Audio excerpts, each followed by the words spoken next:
Hai semuanya, apa kabar? Aku harap kabar kalian baik-baik saja.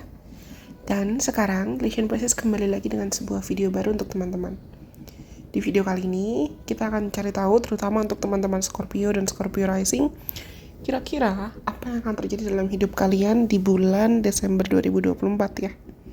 Karena sebetulnya, di bulan Desember 2024 buat kalian itu akan terasa seperti banyak rahasia besar yang terbuka. Mungkin akan terasa seperti kamu lagi dalam jadi aktor film thriller, tapi ada bumbu-bumbu manis juga, cuman ya bisa menegangkan juga. Aku nggak nakut-nakutin ya. Di sini kita akan cari tahu apa yang mungkin bisa kamu lakukan agar kamu bisa melewati sisa tahun 2024 dengan elegan, dengan maksimal. Oke, Venus yang akan transit trine dengan Uranus atau berada di elemen yang sama dengan Uranus, serta Mars yang mau retrograding di Leo sampai full moon di Gemini, dan beberapa transit lain, mungkin bisa menguji emosional kamu dan juga di saat bersamaan mempertajam insting kamu. Tapi tenang, teman-teman Scorpio dan Scorpio Rising itu memang ditakdirkan untuk dilahirkan mampu menangani proses transformasi atau masalah hidup dengan anggun dan misterius kan. Kita bahas yuk apa yang mungkin terjadi dalam hidup kamu di Desember 2024. Ayo kita bahas mulai dari apa keberuntungan dan berkat yang mau datang ke dalam hidup kalian. Yang pertama-tama, kita mulai dari kabar baiknya dulu. Hubungan personal dan hubungan komunikasi kamu dengan orang lain mungkin akan terasa seperti mendapatkan angin segar. Jadi ini akan jadi waktu atau momentum yang tepat buat kamu mempererat hubungan yang kamu miliki dengan orang lain. Baik dengan pasangan kamu, pasangan romantis, rekan kerja, atau bahkan saudara, siblings, termasuk sahabat. Kamu bisa tiba-tiba dapat ide-ide cemerlang atau bahkan kamu menemukan cara baru untuk menyampaikan pesan kepada orang lain atau kepada publik dalam cara yang lebih impactful. Lalu, ketika mulai tanggal 6 Desember 2024 sampai beberapa waktu ke depan, Venus akan masuk ke Aquarius dan itu juga akan kenjang atau berada di titik yang sama untuk beberapa waktu dengan Pluto yang sudah lebih dulu di Aquarius. Ini akan mempengaruhi 4th house kamu. Dan ini akan mempengaruhi rumah tangga, kehidupan pribadi yang mungkin akan terasa intens tapi juga penuh transformasi. Kalau kamu merasa ada dinamika dalam keluarga kamu atau masalah emosional yang belum selesai, it's gonna be the moment where you have to deal with it permanently. Kalau kamu memang merasa ada masalah dengan keluarga atau ada masalah dengan sosok ibu dan mother figure yang perlu kamu sembuhkan, ini adalah waktu yang tepat buat kamu untuk betul-betul menyembuhkannya. Walaupun mungkin transit ini bisa buat kamu harus mengingat atau bahkan harus menyelami kedalaman emosi dan memori dari masa lalu kamu terkait keluarga, termasuk juga terkait dengan hubungan dengan mother figure atau sosok ibu.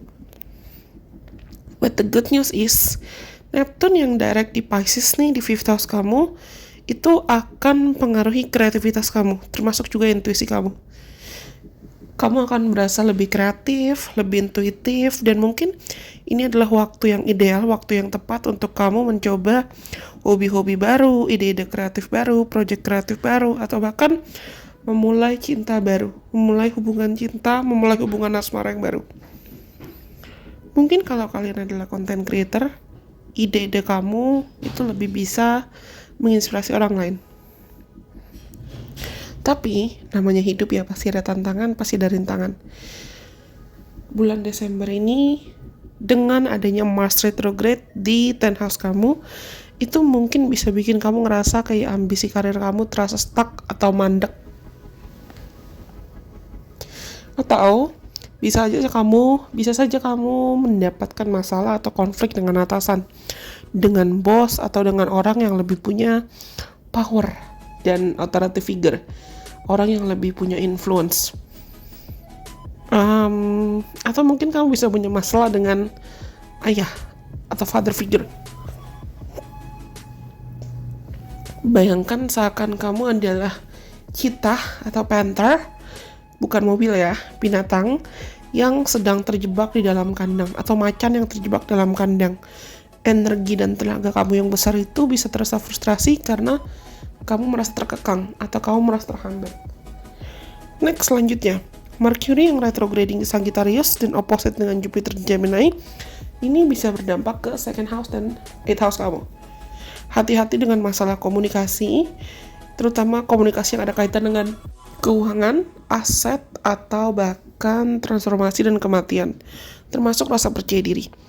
Mungkin ada pembicaraan atau ada topik-topik dan hal-hal tentang hutang, pinjaman, atau investasi yang perlu kamu urus, yang sebetulnya rumit. Jangan buru-buru ambil keputusan besar, nggak usah terburu-buru, nggak usah tergesa-gesa. Dan pastikan kamu benar-benar paham segala hal tentang detail yang memang perlu kamu urus. Ketika transit Venus kenjang Pluto di Aquarius, ini akan berdampak ke 4th house kamu. Aku bilang tadi kan, mungkin kalau misalnya ada intensitas dalam hubungan keluarga, atau intensitas dalam hubungan dengan orang tua, atau masalah emosional yang mendalam, kamu mungkin merasa harus menghadapi perasaan-perasaan atau ketakutan-ketakutan lama yang muncul kembali. Tapi, buat teman-teman Scorpio Rising, kamu tahu kan, transformasi emosional itu bukan suatu hal yang susah buat kamu.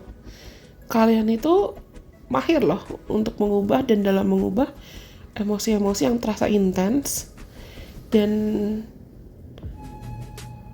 menggunakan emosi yang intens itu menjadi fuel atau bahan bakar dalam membuat kamu berjalan maju on a daily basis dalam keseharian kamu. Dan tips gimana agar kamu bisa menghadapi Desember 2024 dengan baik. Jadi gimana caranya nih agar kamu bisa tetap tenang di tengah semua dinamika ups and downs, turbulensi di sepanjang bulan Desember.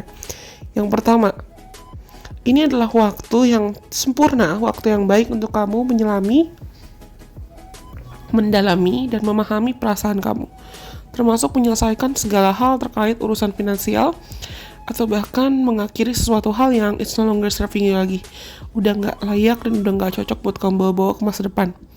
Karena transit New Moon di Capricorn, ketika dia transit di 3rd house kamu di akhir tahun, itu akan memberikan kamu kesempatan mungkin untuk jadi lebih berani komunikasi, untuk berani memulai komunikasi dengan orang lain, dengan orang baru bahkan, atau bahkan bisa buat kamu jadi lebih terbuka dengan orang-orang terdekat kamu. Coba latihan buat tulis jurnal, atau bahkan coba latihan buat mempelajari skill-skill baru yang mungkin bisa mendukung pekerjaan kamu atau karir kamu di masa depan.